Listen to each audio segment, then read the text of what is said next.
Tapi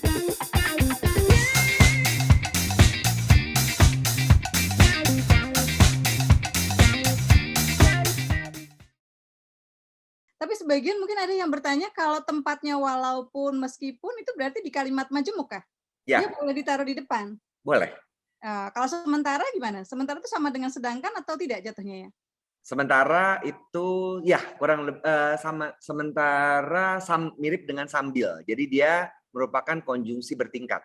Saya Oke. beri kiat ya, cara gampang untuk mengecek suatu kata itu termasuk apa adalah dengan buka KBBI. Biasanya di KBBI itu ada contohnya. Nah, atau Oke. kita gunakan dalam kalimat, misalnya gini, saya makan sementara adik melukis, misalnya begitu. Nah, di situ kan sementara itu mirip dengan sedangkan kan. Mhm. Sementara saya makan, adik menulis. Nah, di situ baru kelihatan tuh bedanya tuh. Ternyata sementara itu bisa kita letakkan pada awal kalimat. Jadi sementara dan sedangkan itu maknanya itu agak ada perbedaan sedikit. Oke. Kalau mau mendalami konjungsi itu, waduh banyak banget. Ini ya, saya kasih contoh nih. Saya cuma bilang gini, saya punya 2 kalimat. Saya tinggal, kamu pergi. Coba sekarang gunakan variasi konjungsi. Saya tinggal, tetapi kamu pergi. Saya tinggal, meski kamu pergi. Saya tinggal, sedangkan kamu pergi. Beda nggak artinya? Beda. Jadi kalau teman-teman mau mendalami lagi, tadi jangan cepet-cepet, nanti lecet otaknya. Pelan-pelan dulu. Itu dulu deh, struktur kalimat dibenerin dulu.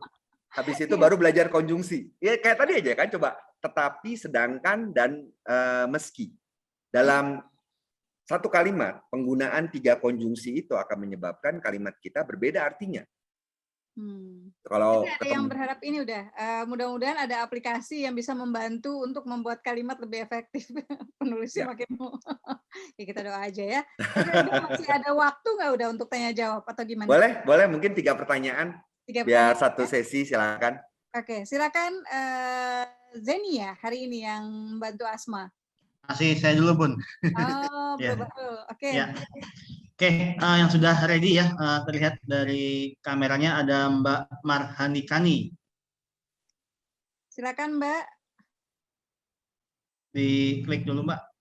Nah, ya oke. Ini Assalamualaikum sampai keluar warahmatullahi biar sinyalnya wabarakatuh. bagus ya. Waalaikumsalam warahmatullahi wabarakatuh. Waalaikumsalam. Di rumah ribut, ada orang karaokean. Silakan Adinda. Begini, udah Ivan, yang ingin saya tanyakan berapa banyak koma yang sebaiknya dalam satu kalimat itu atau satu titik? Ya biasanya saya lebih dari 2, bahkan ada biasa 3. Ya, terima kasih. Ya, Baik. sebenarnya tidak, saya jawab satu-satu aja ya. Silakan. Dan sebenarnya tidak ada larangan sama sekali, tidak ada larangan. Contoh begini, penggunaan koma itu kan banyak sekali fungsinya. Misalnya kita menjabarkan butir. Saya membeli hari itu, saya merasa sedih, kesal, dan lelah. Sedih, koma, kesal, koma, lelah. 3 tuh. Sedih, koma, 2 koma. Lalu hari itu kan keterangan. Keterangan pada awal kalimat boleh disisipkan koma. Jadi boleh. Tidak ada larangan. Mau 10, mau 11, boleh-boleh aja. Tidak ada larangan. Tapi semakin sedikit, semakin enak biasanya orang melihat. Bagaimana siasat kita? Biasanya begini. Salah satu yang bisa diganti adalah ketika kita menggunakan koma untuk keterangan. Keterangan tambahan di bagian tengah kalimat biasanya kan diberikan dengan koma. Misalnya Tono yang sudah dikenal oleh Tini sejak lama ternyata merupakan teman akrab adiknya. Nah, yang sudah dikenal Tini sejak lama itu kan sisipan. Biasanya kita menyelipkan koma di situ tuh. Nah, kita bisa memvariasikan penggunaan koma dengan tanda pisah. Mungkin kerap melihat ya, tanda pisah itu tanda yang seperti tanda hubung tapi lebih panjang. Teman-teman mungkin kerap melihat itu. Tanda pisah itu digunakan untuk memisahkan keterangan tambahan. Jadi fungsinya mirip dengan koma. Kan kita kan menyelipkan keterangan tambahan itu pakai koma kan? Biasanya untuk mengurangi penggunaan koma dan juga karena biasanya tanda pisah itu lebih kelihatan, kita bisa mengganti tanda koma itu dengan tanda pisah. Mudah-mudahan menjawab dan menambah teknik juga nih. Iya, terima kasih udah. Silakan Mas Bahrul yang berikutnya. Ya, yang berikutnya Mbak Lydia Chan. Iya, boleh di Oke, ya. terima kasih udah. Ya, ya. Terima kasih udah. Saya Lydia dari Padang Panjang. Ya. Alhamdulillah. Pertanyaan saya ada berapa buah? Barusan yang udah jelaskan seperti kalimat penjelas tadi itu udah. Jadi biasanya itu efektif nggak dalam satu kalimat gitu. Jadi itu yang pertama. Yang kedua, dalam satu paragraf itu mestinya ada berapa kalimat. Nah, terus yang ketiga, bagaimana dengan paragraf dalam dialog tak gitu. Itu aja udah, terima kasih. 3 pertanyaan gitu aja udah. Ya, gimana udah mau dijawab berapa terserah udah nih. Bentar. Waktu soalnya. Saya catat dulu karena takut lupa. Sebentar ya, tadi yang terakhir, oh itu. Oke. Yang pertama, itu namanya keterangan penjelas. Seberapa efektif?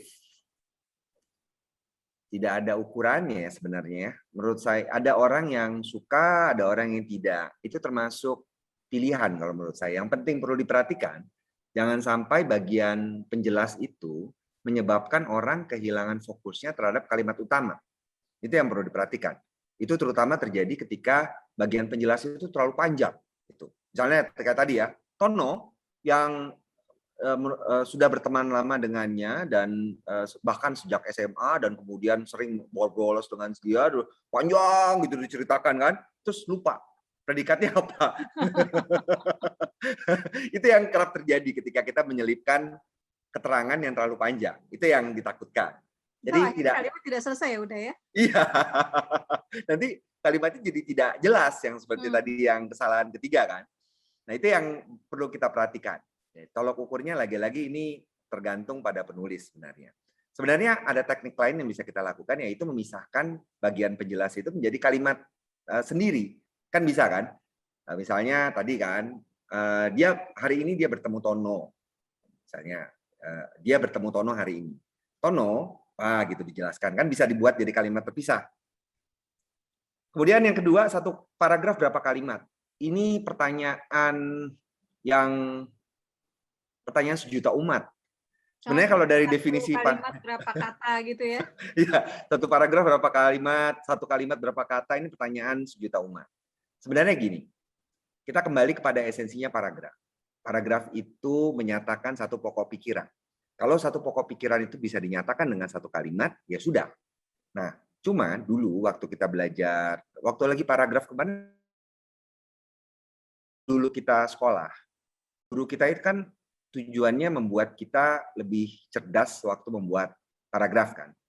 Ketika itu guru kita melarang kita untuk menyusun kalimat hanya dengan menyusun paragraf hanya dengan satu kalimat, karena itu menunjukkan orang yang malas. Dulu alasannya gitu. Sebenarnya boleh-boleh saja, toh sekarang kalau kita buat surat, atas perhatian Bapak Ibu kami ucapkan terima kasih. Itu satu kalimat, satu paragraf tuh, penutup surat tuh biasanya. Nah, di dalam fiksi terutama, itu mungkin yang jelas, tadi ini untuk menjawab yang pertanyaan ketiga juga sekalian ya.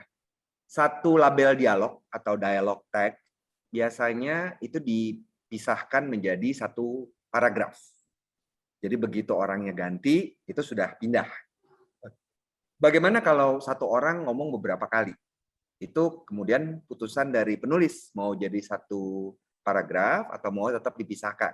Pembaca biasanya secara otomatis begitu melihat ada dua dialog yang terpisah paragraf, dia akan menyangka bahwa ini adalah dua orang yang berbicara. Biasanya begitu. Jadi ketika penulis itu melanggar kaidah atau melanggar pakem itu, tidak ada yang melarang, namun nanti pembaca bisa terkecoh. Pembaca akan menyangka, oh ini dua orang yang berbeda, padahal ini satu orang yang sama. Jadi untuk paragraf, mungkin gini, kita ngelihatnya gini aja, narasi ya. Kita bedakan antara narasi dan dialog.